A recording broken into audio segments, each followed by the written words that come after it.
الحمد لله حمدا كثيرا كما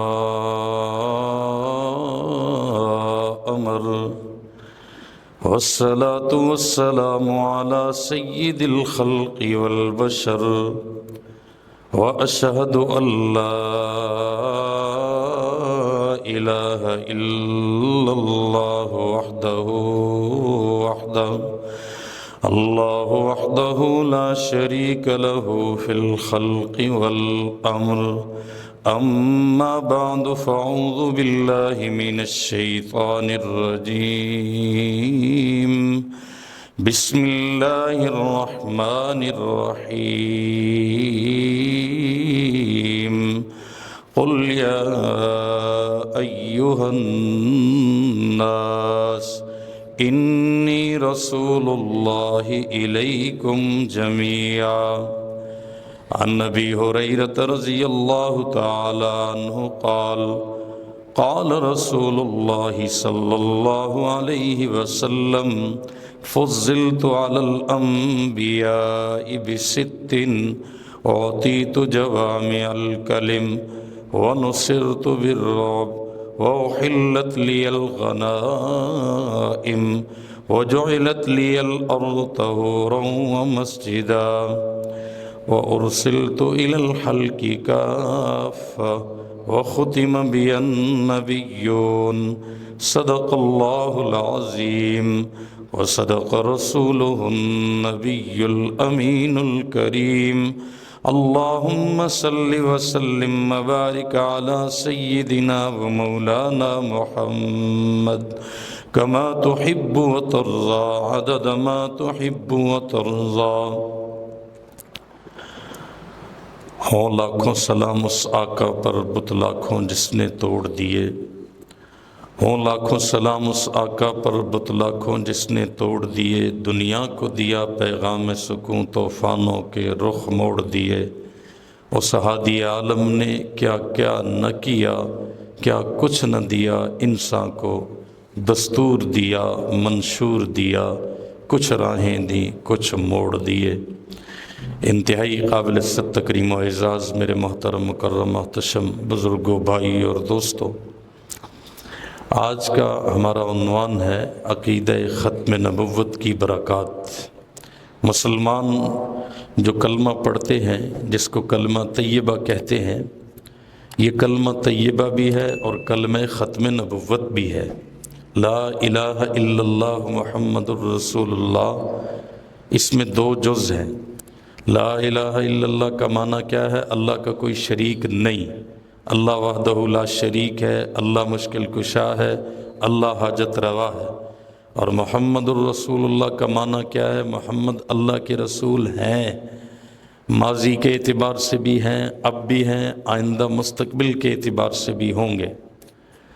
اور پھر ہم کلمہ شہادت پڑھتے ہیں، تو جب کلمہ شہادت پڑھتے ہیں تو اس میں صرف حضور کے نبی ہونے کی گواہی نہیں بلکہ خاتم النبیین ہونے کی گواہی. قرآن مجید کیا کہتا ہے؟ وَلَكِنْ رَسُولَ اللَّهِ وَخَاتَمَ النَّبِيِّينَ. حضور اللہ کے رسول بھی ہیں اور ساتھ کیا کہا؟ خاتم النبیین بھی ہے. یعنی صرف رسول نہیں، صرف پیغمبر نہیں، صرف نبی نہیں، بلکہ خاتم الانبیاء ہے. اللہ رب العالمین نے اپنے کمالات، اپنی تجلیات اور اپنی صفات اور اپنے فضل و کرم کی بارش کی تجلی ڈالی دنیا میں سب سے زیادہ ایک ہستی پر، جس ہستی کو محمد الرسول اللہ صلی اللہ علیہ وسلم کہتے ہیں. اور یاد رکھیں، اللہ نے اپنے محبوب کو نام ہی ایسا عطا کیا ہے جو کمالات کا مجموعہ ہے، خوبیوں کا مجموعہ ہے، صفات کا مجموعہ ہے. وجہ یہی ہے کہ اللہ کی سب سے زیادہ تجلیات حضور اکرم صلی اللہ علیہ وسلم کی ذات اقدس پہ پڑی ہیں. اللہ نے تجلیات حضور پہ ڈالی ہیں. اور حضور صلی اللہ علیہ، جیسے اللہ کریم ہے تو اس نے اپنی صفت کرم کی تجلی ڈالی، تو حضور مخلوق میں سب سے زیادہ کریم ہے. اللہ اگر علیم ہے، عالم ہے، علیم بذات الصدور ہے، عالم الغیب ہے، تو حضور پر علم کی تجلی ڈالی تو آپ مخلوق میں سب سے زیادہ علم رکھنے والے ہو گئے۔ اس طرح اللہ پاک کی جو بھی خوبی ہے وہ تو خالق ہے، بات ہم کر رہے ہیں کہ خالق نے اپنی مخلوق میں سب سے زیادہ تجلی کس پہ ڈالی، اور پھر خالق کی صفات کا دنیا میں مخلوق میں مظہر کون بنا، تو وہ جناب نبی کریم صلی اللہ علیہ وسلم کی ذات پاک ہے۔ کلمے میں ایک جز ہے لا الہ الا اللہ، اور دوسرا جز کیا ہے محمد الرسول اللہ۔ آپ اگر غور فرمائیں تو لا الہ الا اللہ میں بھی نقطہ کوئی نہیں، محمد الرسول اللہ میں بھی نقطہ کوئی نہیں، پہلا جز بھی نقطے کے بغیر، دوسرا جز بھی نقطے کے بغیر۔ پہلے جز میں 12 حروف ہیں لا الہ الا اللہ میں، اور محمد الرسول اللہ میں بھی کتنے حروف ہیں؟ 12 حروف ہیں۔ پہلے جز میں اللہ کا ذاتی نام اللہ، باقی اس کے سارے صفاتی نام ہیں، لیکن کلمہ طیبہ میں اللہ اپنا ذاتی نام لائے، تو دوسرے جز میں حضور کا بھی ذاتی نام ہے محمد۔ پھر اللہ کے ذاتی نام میں بھی نقطہ کوئی نہیں، حضور کے ذاتی نام میں بھی نقطہ کوئی نہیں۔ پھر اللہ کے ذاتی نام کے بھی حرف 4 ہیں، اللہ جب شد آ جائے تو حرف 2 ہوتے ہیں، اللہ 2 ایک الف 2 لام اور ایک ہا، اور محمد میں بھی کتنے حرف ہیں؟ میم اور 2 میمیں شد کی وجہ سے اور دال۔ اللہ کے نام میں بھی نقطہ کوئی نہیں اور حرف 4، اور حضور کے نام میں بھی نقطہ کوئی نہیں، حرف 4۔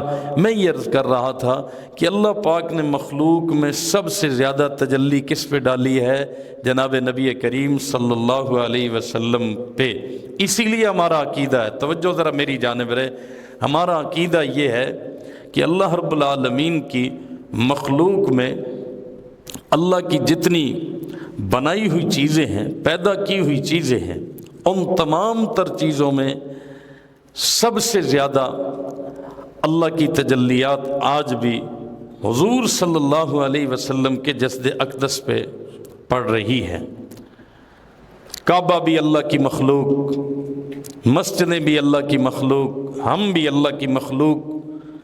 علماء حق کا عقیدہ ہے کہ جس مٹی کے ساتھ حضور کا جسم مس کر رہا ہے، اس مٹی کی فضیلت عرش، کرسی، حتیٰ کہ کعبے سے بھی زیادہ ہے۔ دلیل کیا دی؟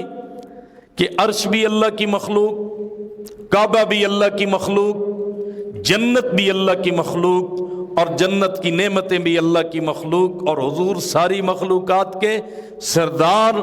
حضور پہ ساری مخلوقات سے زیادہ اللہ کی تجلیات ہر وقت پڑھ رہی ہیں، صبح و شام پڑھ رہی ہیں، لگاتار پڑھ رہی ہیں، بتکرار اللہ کی تجلیات کا سلسلہ حضور اکرم صلی اللہ علیہ وسلم کے جسم پہ جاری ہے۔ اب کعبے پہ بھی اللہ کی تجلیات ہیں، لیکن کعبے سے زیادہ اللہ کی تجلیات میرے اور آپ کے پیارے آقا صلی اللہ علیہ وسلم کے جسم عطر پہ ہیں۔ جنت پہ بھی اللہ کی تجلیات ہیں، لیکن جنت سے زیادہ تجلیات حضور صلی اللہ علیہ وسلم کے جسم اقدس پہ ہیں۔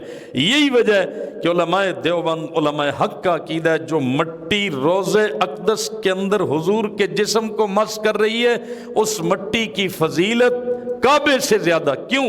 اللہ کعبے میں رہتا نہیں ہے، اللہ ہر جگہ پہ موجود ہے۔ جب اللہ ہر جگہ پہ موجود ہے وہ تو ہوا خالق۔ اب خالق کے بعد درجہ کس کا ہے؟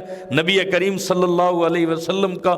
مخلوقات میں سب سے بڑے آپ ہیں، خالق ایک ہی ہے، خالق کا دوسرا کوئی نہیں، اور خالق کی اولاد بھی کوئی نہیں، خاندان بھی کوئی نہیں، بچے بھی کوئی نہیں، نسل بھی کوئی نہیں، تو پھر آئے گا نمبر مخلوقات میں نبی کریم صلی اللہ علیہ وسلم کا۔ جب اللہ کی تجلیات سب سے زیادہ حضور کے جسم پہ ہر وقت پڑھ رہی ہیں، تو پھر وہ مٹی بھی سب سے زیادہ فضیلت والی ہو گئی جو جسم مصطفیٰ کو مس کر رہی ہے۔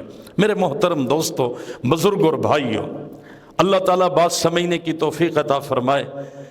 ہمارا دین یاد رکھے، 3 لفظ یاد رکھنے ہیں۔ ہمارا دین محفوظ بھی ہے، کل کائنات کے لیے بھی ہے، اور مکمل بھی ہے۔ میں نے 3 لفظ بولے ہیں، یہ 3 لفظ ختم نبوت کا ایک جامع مفہوم ہے۔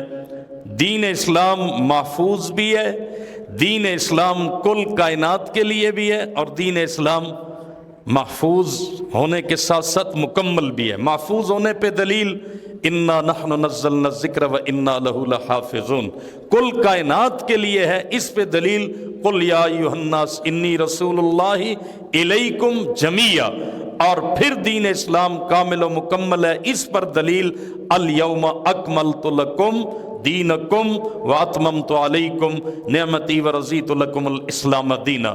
جب دین اسلام محفوظ بھی ہے، دین اسلام کل کائنات کے لیے بھی ہے، دین اسلام مکمل بھی ہے، تو اب بتائیے اس کے بعد کسی نئی نبوت کی ضرورت ہے؟ حضور صلی اللہ علیہ وسلم کی آمد کے بعد کسی اور کتاب کی ضرورت ہے؟ نہیں۔ میں نے عرض کیا تھا یہ 3 لفظ یاد رکھیں، ساری بات یاد رہتی ہے۔ دین اسلام محفوظ بھی ہے، کل کائنات کے لیے بھی ہے، اور مکمل بھی ہے۔ جو چیز محفوظ بھی ہو، سب کے لیے بھی ہو، اور مکمل بھی ہو، کمی بھی کوئی نہ رہے، اور پھر کوئی ایسا بھی نہیں کہ ضرورت اس کی پوری نہ ہو رہی اور اس کو کہیں اور جانا پڑے، جب سب کی ضرورت بھی اس سے پوری ہو رہی ہے اور محفوظ بھی ہے، مکمل بھی ہے، تو پھر حضور اکرم صلی اللہ علیہ وسلم کے بعد اب نہ کسی نئی شریعت کی ضرورت، نہ کسی نئی کتاب کی ضرورت، اور نہ ہی کسی نئے نبی کی ضرورت، نہ ذلی شکل میں، نہ بروزی شکل میں، نہ تشریعی شکل میں، نہ غیر تشریعی شکل میں، کسی طرح کی کسی نبوت کی اب روشنی کی ضرورت امت محمدیہ صلی اللہ علیہ وسلم کو نہیں چاہیے۔ ایک بندہ کہنے لگا کہ نبوت تو اللہ کی رحمت ہے، اور تم یہ کیوں کہتے ہو کہ حضور پہ نبوت ختم ہو گئی؟ ہم نے کہا تمہیں سمجھ نہیں آئی، نبوت کا ملنا ختم ہوا ہے، چلنا ختم نہیں ہوا۔ نبوت کا ملنا بند ہوا ہے، چلنا بند نہیں ہوا۔ نبوت اب بھی ہمارے پیارے آقا کی چل رہی ہے، اور اسی نے قیامت تک چلنا ہے۔ جہاں تک بات ہے چلنے کی، تو حضور کی نبوت چل رہی ہے، آپ کی ختم نبوت کا دور ہے، آپ کی شریعت کا دور ہے، آپ کے دین کا زمانہ ہے، لہذا چل حضور کی نبوت رہی ہے، اور ایسی نبوت ہے جو کامل بھی ہے، محفوظ بھی ہے، اور کل کائنات کے لیے بھی ہے۔ میرے محترم دوستو، بزرگ اور بھائیو، اللہ نے اپنے محبوب کو نام عطا کیا، ذرا غور فرمائیں۔ نام حضور اکرم صلی اللہ علیہ وسلم کا کیا ہے؟ محمد، اور ایک نام ہے احمد۔ محمد کا معنی ہے جس کی سب سے زیادہ تعریف کی جائے، جو اچھائیوں کا مجموعہ ہو، الذی اجتماعت فیہ الخصال المحمودہ، جس میں ساری اچھائیاں جمع کر دی گئی ہوں۔ اب بتائیے، اچھائیوں کو کوئی گن سکتا ہے؟ نیکیوں کو کوئی گن سکتا ہے؟ بھلائیوں کو کوئی گن سکتا ہے؟ خیر کے کام کتنے زیادہ ہیں کوئی شمار کر سکتا ہے؟ بھئی خیر کے کام جب شمار نہیں کیے جا سکتے، ہر خیر کے کام کی وجہ سے حضور کا ایک نیا نام ہے، سب کہیں سبحان اللہ۔ اس لیے حضور کے ناموں کی تعداد بھی کوئی نہیں۔ مثلا علم ایک خوبی ہے، اور حضور سب سے بڑے عالم ہیں، تو عربی میں سب سے بڑے عالم کو کہا جاتا ہے عالم۔ حلم ایک خوبی ہے، تحمل ایک خوبی ہے، اور سب سے بڑے حلیم کو احلم کہا جاتا ہے۔ شجاعت ایک خوبی ہے، سب سے بڑے شجاع کو، بہادر کو اشجع کہا جاتا ہے۔ حسن ایک خوبی ہے، سب سے بڑے حسین کو احسن کہا جائے گا۔ شرافت ایک خوبی ہے، اور جو سب سے بڑا شریف ہوگا اسے کیا کہا جائے گا؟ اشرف کہا جائے گا۔ جمال ایک خوبصورتی ہے، جو سب سے زیادہ جمال والا ہوگا اسے اجمل کہا جائے گا۔ یہ اجمل، اشرف، احسن، اکمل، یہ سب اس میں تفضیل کے صیغے ہیں کہ حضور صلی اللہ علیہ وسلم پہ مخلوقات میں سے ساری خوبیوں کی انتہا ہو رہی ہے، اور ساری خوبیاں آپ میں جمع ہو رہی ہیں۔ عام انسانوں کی بات تو رہی اپنی جگہ، ہمارا عقیدہ ہے اللہ رب العالمین نے سارے پیغمبروں کو جو خوبیاں عطا کی ہیں، میں عام امت و انسانوں سے اوپر کی بات کر رہا ہوں، عقیدہ ہے، اور امت مسلمہ کا اجماعی عقیدہ ہے کہ اللہ نے سارے نبیوں کو جو خوبیاں عطا کی، کمالات عطا کیے، صفات عطا کی، معجزات عطا کیے، اور اللہ رب العالمین نے سارے نبیوں کو جو جو کوالٹیاں عطا کی ہیں سب کو الگ الگ عطا کی ہیں، وہی مجموعہ کر کے حضور کو اکیلے عطا کر دی ہے۔ اسی کو مولانا محمد قاسم نانوتوی فرماتے ہیں، جہاں کے سارے کمالات ایک تجھ میں ہیں، اور تیرے کمال کسی میں نہیں مگر دو چار، کہ آقا حضرت آدم کی ساری خوبیاں آپ میں ہیں، حضرت نوح علیہ السلام کی ساری خوبیاں آپ میں ہیں، حضرت ابراہیم کے سارے کمالات آپ میں ہیں، حضرت اسماعیل کے سارے کمالات آپ میں ہیں، حضرت یعقوب و یوسف کے سارے کمالات آپ میں، سارے نبیوں کو جو اللہ اللہ نے معجزات الگ الگ عطا کیے، الگ الگ خوبیاں عطا کی، ان ساری خوبیوں کا مجموعہ آپ کی ذات گرامی کو بنایا۔ یہی وجہ ہے کہ آپ کو امام الاولین والآخرین کہا جاتا ہے۔ کیا مطلب ہے کہ آپ اولین کے بھی امام ہیں، آخرین کے بھی امام ہیں۔ آپ کو اللہ رب العالمین نے جیسے دیکھیں میثاق انبیاء میں اللہ رب العالمین نے انبیاء کی روحوں سے وعدہ لیا کہ تمہیں میں رسالت دوں گا، پیغمبری دوں گا، نبوت دوں گا، لیکن ایک وقت تک کے لیے اپنے محبوب کے لیے کیا فرمایا؟ ثم جاءکم رسول مصدق لما معکم لتؤمنن بہ ولتنصرن۔ نبیو، رسولو، پیغمبرو، اگر تمہارے زمانے میں میرا یہ آخری رسول آ جائے تو پھر تمہاری نبوت اور شریعت نہیں چلے گی، پھر اسی کی چلے گی، تم پھر امتی ہوگے۔ اور اللہ نے یہ جلوہ دکھایا ہے، کیوں جی؟ دکھایا بھی ہے، دکھانا بھی ہے۔ 3 مقامات ہیں جہاں یہ جلوہ نظر آنا ہے، 1 میں آ چکا ہے، 2 میں آنا ہے۔ شب معراج سارے نبی موجود تھے، مصلی امامت پہ کون کھڑا ہوا؟ میرے اور آپ کے پیارے آقا صلی اللہ علیہ وسلم۔ ایسے ہی ہے کہ نہیں ہے جی؟ میدان محشر میں حدیث پاک میں آتا ہے سارے نبی اپنے اپنے جھنڈے لپیٹ کر امتوں کو سمیٹ کر حضور کے جھنڈے کے نیچے جمع ہو جائیں گے، دوسرا مقام۔ اور تیسرا مقام، شفاعت کے موقع پر سارے نبی کس کی بارگاہ میں آئیں گے، کس کے پاس آئیں گے کہ اللہ سے کہیے، سوال و جواب شروع کریں۔ حضور صلی اللہ علیہ وسلم اتنا طویل سجدہ کریں گے اور پھر سجدے سے سر اٹھا کر فرمائیں گے اللہ جی شفاعت کر دیجئے۔ پروردگار عالم سے حساب کتاب شروع کرنے کا مرحلہ حضور صلی اللہ علیہ وسلم اس کی عرض کریں گے، دعا کریں گے، اللہ کی بارگاہ میں عرضی کریں گے۔ میرے محترم دوستو، یہ تیسرا مرحلہ ہے کہ جہاں پہ پھر رب کہے گا اور دکھائے گا، سل میرے محبوب آپ مانگیے ہم تجھے عطا کریں گے، اور آپ شفاعت کیجیے ہم آپ کی اس سفارش کو قبول کریں گے، آپ مانگتے جائیے ہم عطا کرتے جائیں گے۔ یہ 3 مقامات ہیں جہاں اللہ پاک نے عملاً یہ جلوہ ظاہر کیا ہے، 1 مقام پہ اور 2 پہ اللہ نے کرنا ہے جو انبیاء کی ارواح سے اللہ نے وعدہ لیا تھا حضور صلی اللہ علیہ وسلم کے امام الاولین والآخرین ہونے پہ۔ میرے محترم دوستو، بزرگ اور بھائیوں، میں عرض یہ کر رہا تھا اللہ نے جو نام دیا محمد، محمد کا معنی کیا ہے؟ ساری اچھائیوں کا مجموعہ، جس کی بہت زیادہ تعریف کی جائے۔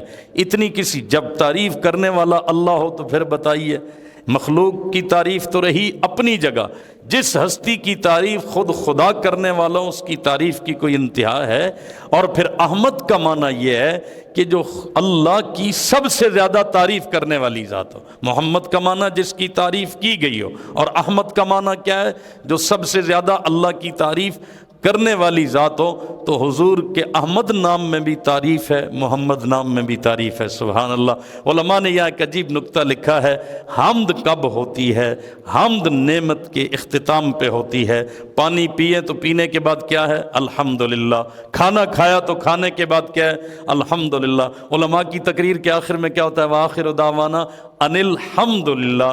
آخر میں الحمدللہ ہوتی ہے۔ علماء کہتے ہیں حضور کا نام احمد ہو یا محمد ہو، اس میں حمد کا مادہ پایا جاتا ہے، جو حمد کا مادہ خود بتا رہا ہے کہ حضور پہ اللہ کی نعمتوں کی تکمیل ہو رہی ہے۔ یہ نام ہی ایسا ہے جس میں حمد ہے، اور حمد یہ ختم نبوت کی دلیل ہے۔ نام محمد خود ختم نبوت کی دلیل ہے، اور نام احمد بھی ختم نبوت کی دلیل ہے۔ میرے محترم دوستو، بزرگ اور بھائیوں، ترجمان السنہ ایک کتاب ہے حدیث پاک کی، تشریحات اس میں لکھی ہیں۔ مولانا بدر عالم میٹھی ایک بڑے عالم گزرے ہیں، ہمارے دادا استاد تھے حضرت مولانا بدر عالم میٹھی رحمۃ اللہ تعالی علیہ نے یہ بات بڑے آسان سے لفظوں میں سمجھائی ہے، اور بہت انوکھے اور نرالے محبت بھرے انداز سے اس کو سننا چاہیے، سمجھنا چاہیے۔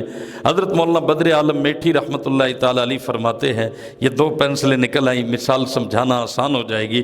فرمایا کہ جب کسی کاغذ پہ، صفحے پہ دائرہ بنایا جاتا ہے تو پرکار چلائی جاتی ہے، پرکار سے دائرہ بنتا ہے۔ کئی اور کاموں کے بھی دائرے ہیں، مشینری دائرے میں چلتی ہے، کولو دائرے میں چلتا ہے، اور اسی طرح کنویں پہ بیل جو پانی کھینچتے ہیں وہ دائرے میں چلتی ہیں، موٹریں دائرے میں چلتی ہیں، یہ گھڑی دائرے میں چل رہی ہے۔ حضرت مولانا بدر عالم میٹھی نے پرکار کی مثال سے یہ بات سمجھائی، فرمایا کہ پرکار جب آپ رکھتے ہیں صفحے پہ، دائرہ بنانا شروع کرتے ہیں تو ایک سرا ٹکانا پڑتا ہے، دوسرا اٹھانا پڑتا ہے۔ ایک سرا ٹکا ہوا ہو، دوسرا اٹھا ہوا ہو، اٹھے ہوئے کو آپ چلائیں گے، ٹکا ہوا وہیں جمع رہے گا۔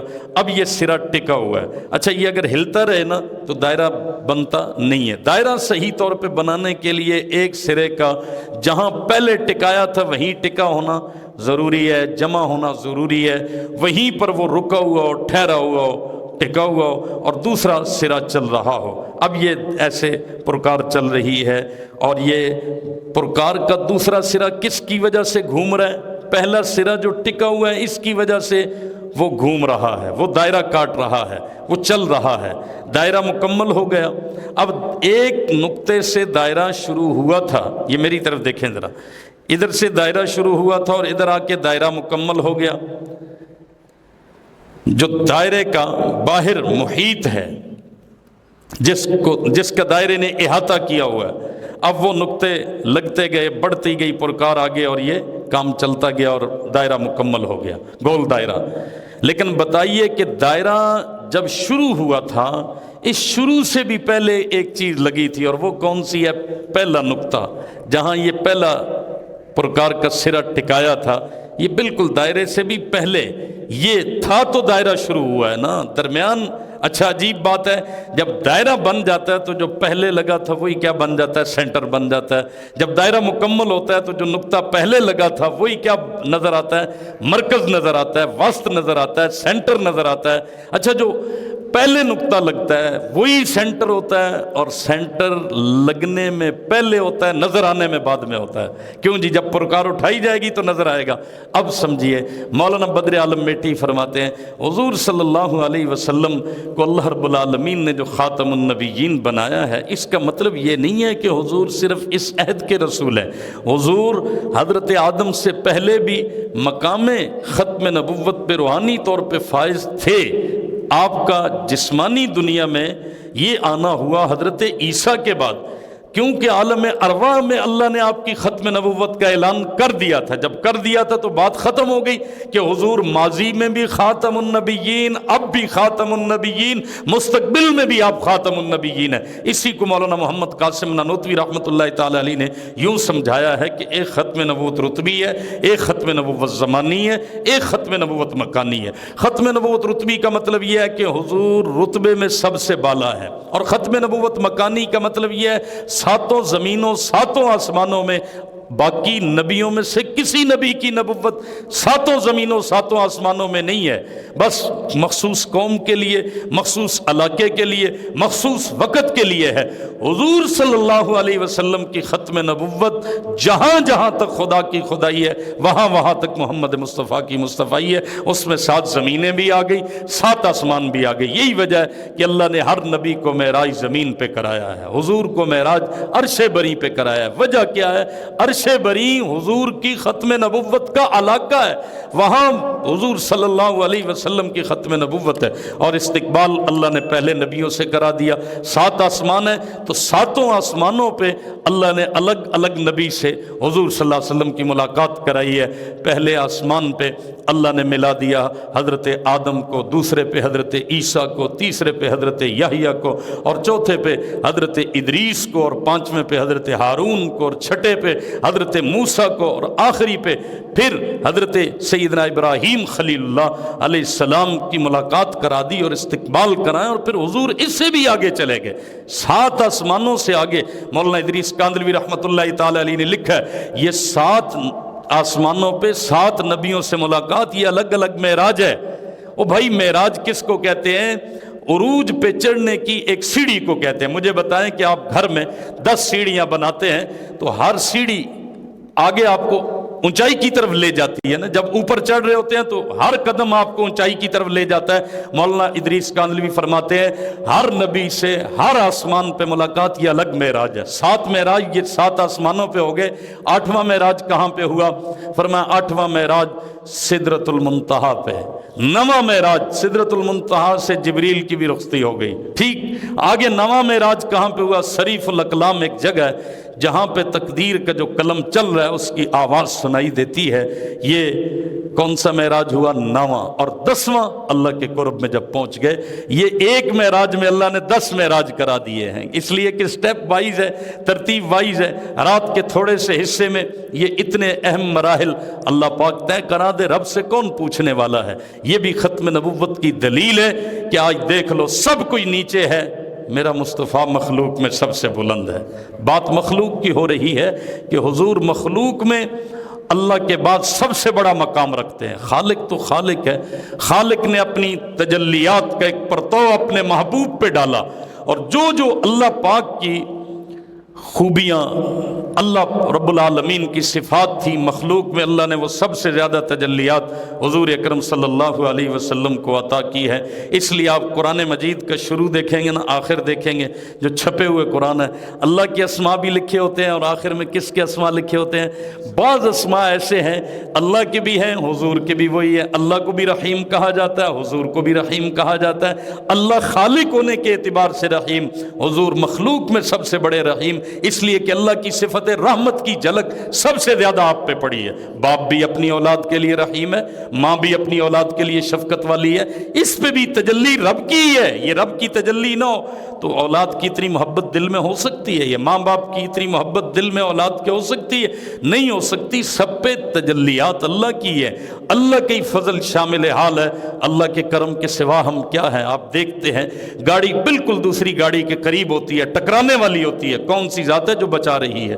اللہ ہر جگہ پہ موجود ہے، اپنی پوری قوت کے ساتھ موجود ہے، اپنی پوری جلالت کے ساتھ موجود ہے۔ اللہ تعالیٰ کی صفات کا پرتو ہے مخلوقات میں، لیکن اللہ پاک نے سب سے زیادہ اپنی جو برکات اور تجلیات اور انوارات عطا کی ہے وہ جناب نبی کریم صلی اللہ علیہ وسلم کو عطا کی۔ اور یاد رکھیں اللہ کے انہی تجلیات کا نام مقام ختم نبوت ہے، اللہ کے انہی انوارات کا نام مقام ختم نبوت ہے، اور اللہ کے انہی فیوزات کا نام مقام ختم نبوت ہے۔ اور جس ہستی کو اللہ نے یہ مقام عطا کیا ان کو نام بھی ایسا عطا کر دیا جو نام حضور سے پہلے کسی کا بھی نہیں رکھا گیا، کسی کے وہم و گمان میں بھی نہیں آیا۔ اللہ نے وہ نام بھی ایک گفٹ کے طور پہ، ایک سرپرائز کے طور پہ اپنے محبوب کے لیے رکھا تھا، اور وہ نام محمد صلی اللہ علیہ وسلم ہے۔ آپ نام محمد ذرا لیں، نام حضور کا جو بھی ادا کرے لب بوسہ لیتے ہیں، سبحان اللہ۔ محمد محمد نام لیں،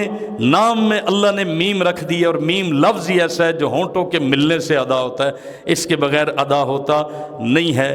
اللہ پاک کے اپنے کمالات اور اللہ کی اپنی حکمتیں ہیں۔ اب کل میں کسی جگہ پڑھ رہا تھا کہ کون سا لفظ ہے بھائی اپنے رشتہ داروں میں سے جو بولا جائے تو ہونٹ ملتے ہیں، دادا بولا جائے تو ہونٹ نہیں ملتے، لیکن بابا بولا جائے تو ہونٹ ملتے ہیں اپنے ابو کے لیے۔ تو اللہ پاک نے رشتوں میں بھی بعض رشتوں کے ناموں سے ایسا ظاہر کیا ہے کہ ان میں کتنی محبت اور مٹھاس ہے، اور ان جیسا دوسرا کوئی نہیں ہے۔ میرے محترم دوستو، بزرگ اور بھائیوں، الذی اجتمع فیہ الخصال المحمودہ، محمد اسے کہتے ہیں کہ جس میں اچھائیوں کا کیا ہو جی؟ مجموعہ ہو، جس کی ہر وقت تعریف ہو رہی ہو۔ آپ دیکھیے حضور کے دیوانے کم ہوئے ہیں یا بڑے ہیں؟ آپ دنیا سے تشریف لے جا رہے تھے تو 1.25 لاکھ صحابہ کی تعداد تھی، اب دیوانوں میں بڑھوتری ہوئی ہے یا کمی ہوئی ہے جی؟ کتنے بڑھ گئے؟ دیکھا نہیں ہے، میں نے، آپ نے دیکھا نہیں، لیکن نبی کریم صلی اللہ علیہ وسلم سے ہمیں کتنی محبت ہے، اور آپ کے نام نامی اسم گرامی کو سن کے جسم پہ، روح پہ، دل پہ، دماغ پہ کیا کیفیت گزرتی ہے۔ گناہ گار سے گناہ گار مسلمان بھی اس کیفیت کو محسوس کر سکتا ہے۔ کیا وجہ ہے؟ کہ اللہ رب العالمین نے آپ کو نام ہی ایسا عطا کیا ہے کہ جس نام میں کشش ہے، اور وہ نام ہی بتا رہا ہے کہ محمد صلی اللہ علیہ وسلم، جس کی ہر دم تعریف بڑھتی جا رہی ہے۔ نہ دیکھنے والے بھی تعریف کر رہے ہیں، دیکھنے والے بھی تعریف کر رہے ہیں، اپنے بھی تعریف کر رہے ہیں، پرائے بھی تعریف کر رہے ہیں۔ آپ حیران ہوں گے، سکھوں نے حضور صلی اللہ علیہ وسلم کی شان میں نعتیں لکھی ہیں، ہندوؤں نے نعتیں لکھی ہیں، عیسائی یہ کہتے ہیں کہ اس ہستی سے بڑا قائد کوئی نہیں ہے۔ بات ہے کہ عمل کون کرے گا، اپنایا کس نے ہے، حضور صلی اللہ علیہ وسلم کے اس کردار کو لاگو کس نے کیا ہے۔ جہاں تک بات ہے تعریف کی، تعریف تو حضور صلی اللہ علیہ وسلم کی ہر وقت ہو رہی ہے، اور حضور کسی کی طرف سے تعریف کے محتاج بھی نہیں ہے۔ یہ بھی سن لیجئے کہ کوئی کہے نا میں نعت پڑھ رہا ہوں تو میں بڑی خدمت کر رہا ہوں یا میں کوئی احسان کر رہا ہوں، نہیں، تیرے اوپر احسان ہے کہ تجھے اگلوں نے نام لینے کا موقع عطا کیا ہے، تیرے منہ پہ ان کا نام آیا ہے۔ کیا خیال ہے جی، بادشاہ رعایا کا محتاج ہوتا ہے؟ نہیں، رعایا بادشاہ کی محتاج ہوتی ہے۔ غلام ہر وقت آقا کی طرف دیکھتا رہے۔ آقا کیوں ہر وقت غلام کی طرف دیکھے؟ یہ تو اس لیے دیکھے کہ ہو سکتا ہے کسی وقت آقا کی تیرے اوپر نظر پڑ جائے، تیرا کام بن جائے۔ تیرا کام ہے ہر وقت دھیان اپنے آقا کی طرف لگائے رکھ۔ یہ دنیا میں غلامی کی مثال میں نے عرض کر دی۔ حضور صلی اللہ علیہ وسلم سے تو ہمارا رشتہ اللہ رب العالمین کے بعد سب سے زیادہ، اور یاد رکھیے حضور سے کامل محبت وہی کر سکتا ہے جس کو اللہ سے کامل عشق ہو۔ یہ ذہن میں رکھنا، اللہ سے محبت نہیں ہے نا، وہ حضور سے محبت نہیں کر سکتا۔ یہ پورا کلیہ سمجھے، اللہ سے محبت ہوگی تو اللہ کے محبوب سے، اور اللہ کے محبوب سے کامل محبت ہوگی تو حضور کی اطاعت ہوگی، حضور صلی اللہ علیہ وسلم کی اتباع ہوگی۔ یہ نہیں ہو سکتا کہ اللہ سے محبت نہ ہو تو بندہ کہے کہ میں حضور سے پوری محبت کر سکتا ہوں، قطعاً نہیں۔ اللہ کو حاجت روا سمجھے گا، مشکل کشا سمجھے گا، اور اللہ کی مخلوقات میں تب جا کے وہ حضور کو سب سے بڑا سمجھے گا۔ اللہ کی مخلوقات میں اللہ کے کرم کا سب سے بڑا اظہار حضور صلی اللہ علیہ وسلم کو وہ جانے گا، اور پھر حضور سے جتنی محبت ہوگی وہ اتباع اور اطاعت سے پتہ چلتی رہے گی۔ کل میں نے کسی جگہ پڑھا کہ بدعت سے ہر اس آدمی کو نفرت ہوتی ہے جو حضور سے عشق رکھتا ہے۔ کیوں جی؟ بدعت سے ہمیں کیا تکلیف ہوتی ہے؟ یہی تکلیف ہوتی ہے نا کہ یار حضور کے دین میں اضافہ کیوں ہو رہا ہے، حضور کے دین میں کمی کیوں ہو رہی ہے، حضور کے دین میں یہ گھاٹا کیوں ہو رہا ہے، یہاں سے مائنس کیوں کر رہے ہیں، یہ کیوں اس چیز کا اضافہ کر رہے ہیں جو حضور صلی اللہ علیہ وسلم کی سنت میں نہیں ہے، آپ کی شریعت میں نہیں ہے۔ تو بدعت سے وہی آدمی متنفر ہوگا جس کو حضور سے جتنی محبت ہوگی، اور جس کو حضور سے محبت ہوگی اللہ رب العالمین کی محبت کا اس کے دل میں ہونا ضروری ہے۔ اس لیے کہ یہ رشتے آپس میں لازم و ملزوم ہے۔ مومن کے دل میں سب سے زیادہ محبت کس کی ہوتی ہے جی؟ اللہ کی۔ والذین آمنوا اشد حبا للہ، خالق ہونے کے اعتبار سے۔ مخلوق میں پھر سب سے زیادہ محبت کس کی ہوتی ہے؟ النبی اولا بالمؤمنین من انفسہم، اللہ کے محبوب کی محبت سب سے زیادہ ہوتی ہے۔ اور پھر مومن کی محبتوں کا محور حضور کی محبت کے ساتھ ہوتا ہے کہ جو جو حضور کا محبوب وہی اس کا محبوب ہوتا ہے، جو حضور کو مبغوض ہوتا ہے، جس سے حضور کو نفرت ہے، یہ اس سے نفرت کرتا ہے۔ بس پھر اس کی اپنی کوئی محبت نہیں ہوتی اور اپنی کوئی دشمنی نہیں ہوتی۔ اس کی محبت اور اس کی دشمنی اور اس کی دوستی سب کا معیار اللہ اور اس کے رسول کی محبت ٹھہرتی ہے۔ میرے محترم دوستو، بزرگ اور بھائیوں، شام کو جب دکاندار دکان بند کرنے لگتا ہے نا، تو آپ سب کو پتہ ہوتا ہے کہ یہ دکان پورے شہر میں یا پورے محلے میں ایک ہی ہے، اور اس کے بند ہونے کا ٹائم یہ ہے۔ بڑی بڑی اہم چیزوں کا، اہم آپ کو روڈوں کا اور اہم سٹورز کا پتہ ہوتا ہے۔ مثال کے طور پہ آپ کہیں گے امتیاز سٹور کتنے بجے بند ہوتا ہے، تقریباً اس ایریے کے سارے لوگوں کو پتہ ہوگا۔ میٹرو کتنے بجے بند ہوگی، یہ بھی تقریباً ہر بندے کو معلومات ہوتی ہے کہ نہیں ہوتی؟ بھئی بولیے تو صحیح نا۔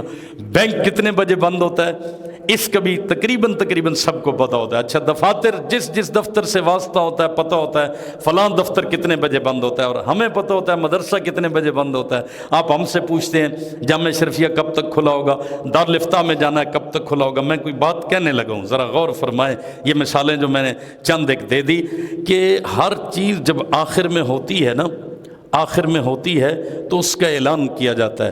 علماء نے لکھا ہے حضور صلی اللہ علیہ وسلم کو اللہ نے خاتم النبیین کہہ کر حجت پوری کی ہے، جو کچھ میرے خزانوں سے خیر لینی ہے میرے اسی محبوب کے زمانے میں تمہیں ملے گی۔ حضور کے بعد اب کسی کی نبوت نہیں ہے، کسی کی شریعت نہیں ہے، کتاب نہیں ہے۔ یہ مخلوق پہ حجت پوری ہو رہی ہے کہ جو کچھ اچھائیاں اپنے اندر پیدا کرنی ہے، صفات پیدا کرنی ہے، یہی دور ہے۔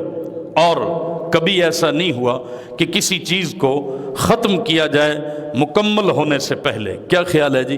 ہر چیز مکمل ہوتی ہے. مثال کے طور پہ بچہ پیدا ہوتا ہے، 9 مہینے بچہ مختلف مراحل سے گزرتا ہے. جب اس کے پیٹ والے مراحل کی تکمیل ہوتی ہے تو اب وہ دنیا میں آنے کے قابل ہو جاتا ہے. اچھا دنیا میں آتا ہے، پھر وہ ایک مرحلے پہ پہنچتے ہیں، آپ اسے سکول داخل کراتے ہیں. پھر ایک مرحلے پہ پہنچتے ہیں، آپ اس کی شادی کرا دیتے ہیں. سمجھ آ رہی ہے؟ پھر ایک مرحلے پہ پہنچتے ہیں، آپ اسے بھرتی کراتے ہیں. ہر چیز کی ایک لمٹ ہوتی ہے. جب وہ مکمل ہو جاتی ہے پھر اس کا اگلا سٹیپ شروع ہو جاتا ہے. یاد رکھیں اللہ کی نعمتوں کی تکمیل ہوئی ہے تو حضور کی ختم نبوت کا اعلان ہوا ہے کہ اب اس کے بعد کسی نعمت کی کوئی کمی رہ نہیں گئی جو کسی نئی نبوت نے آ کے پوری کرنی ہے. 2 لفظ یاد رکھیں، ایک لفظ ہے تکمیل اور ایک ہے تنسیخ. تکمیل اور تنسیخ. کوئی کمی رہ گئی ہو نا کسی چیز میں تو بعد میں آئے گا، وہ کیا کرے گا؟ مکمل کرے گا. حضور پہ اللہ نے تکمیل کر دی ہے، کمی کوئی نہیں رہی. دین اسلام میں کوئی کمی ہوتی تو بعد میں کوئی نیا نبی آتا. تکمیل بھی ہو گئی. اور یا پھر جب ایک کام ناکافی ہو تو اس کو منسوخ کر کے ایک نیا سلسلہ شروع کیا جاتا ہے کہ یہ کام منسوخ ہو گیا. پہلے نبی آتے رہے، رسول آتے رہے، پیغمبر آتے رہے. اللہ پاک ایک وقت تک ان کو نبوت رسالت عطا کرتے، وہ اپنی قوموں میں اپنا کام کرتے، دنیا سے تشریف لے جاتے. وہ صرف نبی تھے. حضور صلی اللہ علیہ وسلم کو اللہ نے دین ایسا عطا کیا جو مکمل بھی ہے اور غیر منسوخ بھی ہے. جب غیر منسوخ بھی ہے، مکمل بھی ہے، نقص بھی کوئی نہیں، ادھورا بھی نہیں ہے، اور کسی قسم کی کمزوری بھی نہیں ہے، کسی قسم کی گنجائش بھی نہیں ہے، تو اب بتائیں کہ حضور کے بعد کسی نئے نبی کی ضرورت ہے؟ نہیں نا. تو پھر مرزا غلام قادیانی بد نصیب نے جو دعویٰ کیا کہ میں اللہ کا نبی ہوں، اور مختلف مراحل میں دعویٰ کیا، امت نے اس کے ہر دعوے کا انکار کیا. 21 سال یہ دعوے کرتا رہا کہ میں اللہ کا نبی ہوں. 1880 سے دعوے شروع کیے، 1901 تک دعوے ہی کرتا رہا. بھئی عام سی بات ہے جو ہر بندہ جانتا ہے، نبی قسطوں میں دعویٰ کرتا ہے یا ایک بار ہی دعویٰ کر دیتا ہے؟ نبی اعلان نبوت کرتا ہے، زمانے سے ٹکرا جاتا ہے، حالات کو نہیں دیکھتا، وہ موسم کو نہیں دیکھتا، فضا کے سازگار ہونے کا انتظار نہیں کرتا، رشتہ دار ساتھ ہیں نہیں ہے، برادری ساتھ ہے نہیں ہے، کیا بنے گا نتیجے پہ بھی وہ نظر نہیں رکھتا. فوراً اس کو اعلان ہوتا ہے اور وہ اعلان نبوت کر دیتا ہے. حکم ہوتا ہے اور نبی اس حکم کو سنا دیتا ہے. اس بد نصیب نے 21 سال قسطوں میں دعوے کیے. اور پھر عجیب بات یہ ہے، مرزا غلام قادیانی کہتا ہے کہ میں نا دماغی محنت مجھے بڑی کرنی پڑتی ہے. تو ہمارے استاد حضرت علامہ خالد موسیٰ فرماتے تھے یہی اس کے جھوٹا ہونے کی دلیل ہے، نبوت دماغ پہ نہیں اترتی، نبوت دل پہ اترتی ہے. سب کو سبحان اللہ. نبوت کہاں پہ اترتی ہے؟ دماغی محنتیں کون کرتے ہیں؟ جنہوں نے منصوبے بنانے ہوتے ہیں. کیا خیال ہے جی؟ لمبی، جن کی اپنی پلاننگ ہوتی ہے، پلاننگ دماغ سے ہوتی ہے، لیکن دل یہ براہ راست وحی کے اترنے کا مرکز ہے. اللہ کیا فرماتے ہیں؟ نزل بہ الروح الامین علی قلبک. میرے محبوب جبریل امین آیا اور کہاں پہ وحی کو اتارا؟ آپ کے دل پہ. تو نبوت دماغ پہ اترتی ہے یا دل پہ جی؟ یہ کہتا ہے مجھے دماغ کے لیے دوائیاں کھانی پڑتی ہیں، دماغی محنت کرنی پڑتی ہے. کہتا ہے مجھے انگریزی میں جب وحی آتی ہے، انگریزی مجھے آتی نہیں. ایک ہندو لڑکا رکھا ہوا تھا، وہ اسے انگریزی کی وحی کا ترجمہ کر کے بتاتا. اور ایک کتاب میں ایک وحی لکھی ہے، کہتا ہے اس کا مطلب اس لیے کوئی نہیں کہ وہ لڑکا ملا نہیں ٹرانسلیشن کرنے والا. یہ حال ہے، جیسی روح ایسے فرشتے. حال دیکھیں. اور عجیب بات یہ ہے، میں ایک بات کہا کرتا ہوں کہ نبی کو اللہ شکل بھی کامل دیتا ہے، عقل بھی کامل دیتا ہے. نبی کی بہت ساری صفات ہیں لیکن یہ موٹی موٹی یہ 2 یاد رکھیں، عقل بھی کامل، شکل بھی. نبی جیسا حسین زمانے میں کوئی نہیں ہوتا اور نبی جیسا عقل میں کامل کوئی نہیں ہوتا. مرزا غلام قادیانی کی شکل دیکھیں نا. صحیح بات یہ ہے، شورش کشمیری نے ایک دفعہ اپنے رسالے کے صفحے پہ اس کی تصویر چھاپ کر کہا کہ جو یہ ثابت کرے کہ اس میں کسی طرح کی بھی نبی والی خوبی پائی جاتی ہے، میں اس کو 5000 روپے انعام دوں گا. میں کہتا ہوں نبی والی خوبی تو دور کی بات ہے، اس میں شریف بندے والی خوبی بھی نظر نہیں آتی. نبی تو بہت بڑا مقام ہے، بہت اعلیٰ مقام ہے. جہاں تک بات ہے عقل کی، اب اس کی کتاب میں لکھا ہے جو اس کے بیٹے نے اپنے باپ کی زندگی پہ کتاب لکھی ہے. وہ کہتا ہے کہ چوزا ذبح کرنا تھا. چوزا، ابا جی چوزا ذبح کرنے لگے. سیرت المادی میں لکھا ہے تو چھری اپنی انگلی پہ چلا دی. جس کی عقل کا یہ حال ہے کہ ایک دفعہ چینی کھانی تھی، بچے جیسے چینی پھانکتے ہیں نا، وہ چینی کی بجائے نمک پھانک گیا۔ کہتے ہیں مرتے مرتے بچا، اس لیے کہ اتنا نمک بندہ اگر اندر لے جائے تو اندر حال کیا ہوگا، رگیں بند ہونے لگی۔ سیرت المادی میں لکھا ہے ماں سے سالن مانگ رہا تھا، سالن دو سالن دو بار بار، تو ماں نے تنگ آ کے کہا کہ راکھ کھا، روٹی پہ راکھ ڈال کے، یہ چھائی نہیں ہوتی سوا، وہ جو کوئلے جب بجھ جاتے ہیں تو راکھ بن جاتی ہے چولہے میں، تو ماں نے کہا روٹی پہ وہ رکھ کے کھا۔ عقل کا حال دیکھیں، اس کے بیٹے نے لکھا ہے کہ باپ نے واقعی ماں کے کہنے پہ روٹی پہ رکھ کے کھانا شروع کر دی۔ اب بتاؤ یہ شریف آدمی بننے کے قابل بھی ہے؟ ایک جیب میں کہتے ہیں گڑ رکھتا تھا اور دوسرے میں مٹی کا ڈھیلا رکھتا تھا چھوٹے پیشاب کو خشک کرنے کے لیے۔ اب حال یہ ہے کہ پتہ ہی نہ چلتا، کبھی گڑ کی جگہ ڈھیلا استعمال کر لیتا اور ڈھیلے کی جگہ گڑ استعمال کر لیتا۔ اس کے اپنی کتاب میں لکھا ہے کہ یہ جو ہم واسکٹ پہنتے ہیں نا، تو صدری اوپر والا کوٹ اور نیچے جو قمیص تھی، چلو کبھی کبھی یہ غلطی تو ہو جاتی ہے کہ بندہ بٹن کسی اور کاج میں لگا دے، لیکن وہ بندہ کتنا بے وقوف ہوتا ہے کہ اس کا بٹن قمیص میں گھسیڑ دے۔ اس لکھا ہے کہ یہ اوپر والے کوٹ کا بٹن قمیص میں گھسا ہوتا تھا، اور کتاب میں ہی لکھا ہے کہ جب سونے لگتا نا تو جو کپڑے اتار کے سونا ہوتا تھا، وہ کپڑے اکٹھے کر کے نا تکیے کے نیچے دے دینے، صبح وہی اسی طرح پہن لینے۔ ایک اور عجیب بات لکھی ہے، حال دیکھیں، اس کو نبی ماننے والوں کی عقل پہ بھی ماتم کرنے کو جی کرتا ہے کہ ایک دفعہ ایک ہی کھونٹی پہ بیگم کے کپڑے بھی لٹکے ہوئے تھے، اس کی پگڑی بھی اس نے لٹکا دی۔ صبح نماز کے لیے جانے لگا، وہاں اپنی پگڑی باندھنے کی بجائے بیگم کی شلوار باندھ لی۔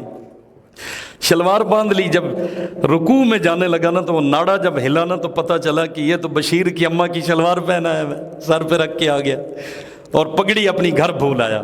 بتائیں کہ یہ عقل ہے؟ اور حضور کی عقل، سبحان اللہ، آپ کی عقل ہی کا یہ کمال ہے کہ آج تک دیوانے بڑھتے ہی جا رہے ہیں۔ کیا خیال ہے جی؟ دیوانوں میں کمی آئی ہے؟ ہم نے دیکھا نہیں ہے، لیکن حضور صلی اللہ علیہ وسلم کا حسن ہے، جمال ہے، اور آپ کی شکل کامل اور عقل کامل کی وجہ سے دیوانوں میں اضافہ ہی ہوتا جا رہا ہے، ترقی ہوتی جا رہی ہے۔ دنیا آپ کے نام پہ مر مٹنے کے لیے تیار ہے کہ نہیں ہے؟ وجہ کیا ہے کہ اللہ رب العالمین نے آپ کو اپنی تجلیات اور انوارات کا مرکز بنایا ہے۔ میرے محترم دوستو، بزرگ اور بھائیو، تو حضور کو جب ہم خاتم النبیین کہتے ہیں، یاد رکھو یہ ایک لفظ ختم نبوت میں ساری برکات، ساری ذمہ داریاں حضور صلی اللہ علیہ وسلم کے بعد آگے جتنے شعبے چلے ہیں، جتنی شاخیں چلی ہیں، یہ سب ختم نبوت کے کام میں ضمن میں آ جاتے ہیں۔ میں آپ سے پوچھتا ہوں، یہ مسجدیں ہیں، کس کی برکت ہے؟ ختم نبوت کی۔ مدرسے ہیں تو کس کی برکت ہے؟ پہلے نبیوں کی جو ماننے والی امتیں جو اپنے آپ کو عیسائی اور یہودی کہتے ہیں، مجھے بتائیے آج ان کے پاس ان کا مذہب محفوظ ہے؟ نہیں، اس لیے کہ ان کے نبیوں کی نبوتیں تھی۔ ہمارے نبی کی ختم نبوت ہے، مذہب بھی محفوظ، قرآن بھی محفوظ، سیرت بھی محفوظ، حدیث بھی محفوظ۔ مسجدیں کم ہو رہی ہیں، بڑھ رہی ہیں، آپ کہیں گے بڑھ رہی ہیں۔ مدرسے کم ہو رہے ہیں، بڑھ رہے ہیں، آپ کہیں گے بڑھ رہے ہیں۔ جہاد ہو رہا ہے کہ نہیں ہو رہا جی؟ تبلیغ ہو رہی ہے کہ نہیں ہو رہی؟ یہ سب کام کس کی برکت سے ہیں؟ سارے بولے ختم نبوت کی برکت سے ہیں۔ کس کی برکت سے ہے؟ صحابہ کس کی برکت کا نام ہے؟ ختم نبوت کی برکت کا نام ہے۔ اہل بیت کس کی برکت کا نام ہے؟ ختم نبوت کی برکت کا نام ہے۔ امہات المومنین سے ہمیں پیار ہے، اولیاء سے پیار ہے، اتقیاء سے پیار ہے، صوفیاء سے پیار ہے، مجتہدین کی محنت ہے، متکلمین کی محنت ہے، مفسرین کی محنت ہے، محدثین کی محنت ہے۔ آپ یاد رکھیں یہ سب ختم نبوت کی برکات، اور وہی تین جملے کہ ہمارا دین محفوظ بھی ہے، کل کائنات کے لیے بھی ہے، مکمل بھی ہے۔ یہ تین لفظ یاد رہیں تو ختم نبوت کا پورا عنوان یاد رہتا ہے کہ دین اسلام محفوظ بھی، سارے کو دین اسلام محفوظ بھی۔ دین اسلام کل کائنات کے لیے، صرف مکہ مدینے کے لیے نہیں، صرف پاکستان یا سعودی عرب کے لیے نہیں، کل کائنات کے لیے ہے، اور پھر مکمل بھی ہے۔ جب محفوظ بھی ہے، غیر محفوظ نہیں۔ جب کل کائنات کے لیے، صرف ایک علاقے کے لیے نہیں، اور جب مکمل بھی ہے، غیر مکمل، نامکمل نہیں، تو اب پھر نئے نبی کی ضرورت نہیں۔ جو ہمارے پاس ختم نبوت کا کام اور پیغام ہے اسی کو آگے پھیلانے کی ضرورت ہے۔ ایک عالم نے بڑی زبردست مثال دی، بہت آسان مثال دی، شہری کو بھی سمجھنا آسان، دیہاتی کو بھی سمجھنا آسان۔ وہ کہتے ہیں، بہت پیاری مثال ہے لیکن آپ کی توجہ میں چاہوں گا، دیسی گھی آپ نے اگر دیکھا ہو نا، دیسی گھی پہلے ایک ہی گھی ہوتا تھا، جب دوسرا آیا تو پھر اصل کو دیسی کہنا پڑا۔ پہلے گھی ایک ہی ہوتا تھا، جب بناسپتی آ گیا تو پھر فرق کرنے کے لیے ایک دیسی ہو گیا، ایک ڈالڈا ہو گیا، ایک کشمیر ہو گیا، ایک صوفی ہو گیا۔ دیسی گھی بڑے مرحلوں سے گزر کے بنتا ہے، ہمیں دوسرے گھی کا نہیں پتا، وہ پتہ نہیں کس کس مرحلے سے گزر کے بنتا ہے۔ دیسی گھی پہلے کیا مرحلہ ہوتا ہے جی؟ دودھ کے بعد کیا ہوتا ہے؟ دودھ کے بعد اس کو بلویا جاتا ہے، ہاں اس کو بلویا جاتا ہے۔ ایک دہی والا کام ہو گیا دودھ کا، اور ایک ہو گیا بلویا جاتا ہے، لسی بنتی ہے، مکھن نکلتا ہے، لسی پی لی جاتی ہے، مکھن کو پھر آگ پہ چڑھاتے ہیں، ہلکی آنچ پہ رکھتے ہیں، مکھن سے کیا بنتا ہے؟ گھی بنتا ہے۔ اس گھی تک پہنچنے کے لیے بڑے مرحلوں سے گزرنا پڑا۔ گھی سے آگے اب کوئی اور مرحلہ نہیں ہے۔ گھی ہر چیز میں استعمال ہوگا، گھی سے آگے گھی نہیں بنے گا۔ گھی مٹھائیوں میں بھی استعمال ہوگا، حلوے میں بھی استعمال ہوگا، کچھ تو ذائقہ آ جاتا ہے نا جب بندہ نام لیتا ہے۔ کیا خیال ہے جی؟ جب نام لیتا ہے نا حلوے کا تو منہ میں کچھ مٹھاس آ ہی جاتی ہے۔ اچھا، گھی سالن میں بھی استعمال ہوتا ہے، ہر چیز میں گھی استعمال ہوگا، لیکن گھی سے آگے گھی نہیں بنے گا۔ اب سنیں ذرا، اللہ نے حضرت آدم کو بھیجا، ایک نبوت کا سلسلہ چل رہا ہے۔ حضرت آدم کے بعد حضرت نوح آئے، اپنے اپنے وقت کی ضرورتوں کو پورا کرتے ہوئے یہ انبیاء رسول پیغمبر آتے رہے، اور یہ پہنچنا تھا سلسلہ محمد مصطفیٰ صلی اللہ علیہ وسلم تک۔ اب حضور پہ جب نبوت اور اللہ کی رحمت کامل ہو گئی، مکمل ہو گئی، تو پھر حضور سے آگے اب نبی نہیں بن سکتا، صدیق بنے گا، عمر بنے گا، عثمان بنے گا، حضور کے اس فیض سے علی المرتضیٰ جیسی شخصیت بنے گی، امام بخاری، امام ابو حنیفہ، حضرت جنید بغدادی، حضرت بایزید بسطامی، حضرت شیخ عبد القادر جیلانی۔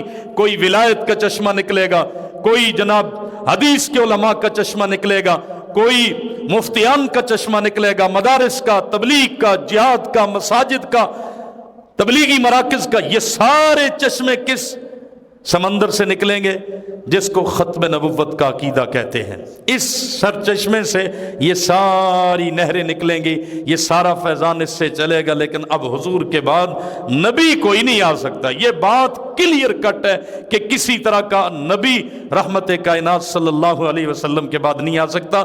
یہاں تک کہ جس ہستی نے آنا ہے، پہلے نبی تھے، اب آنا ہے تو امتی کی شکل میں آنا ہے، حضرت عیسیٰ علیہ السلام۔ یہی وجہ ہے حضرت عیسیٰ کے دو حشر ہونے ہیں، حضرت عیسیٰ کے دو حشر ہونے ہیں۔ ایک حشر بحیثیت نبی اپنی امت کی گواہی دینے کے لیے اور اپنی امت کی کوتاہی بتانے کے لیے، اور ایک ہے حضرت عیسیٰ کا حشر حضور کا امتی ہونے کی وجہ سے۔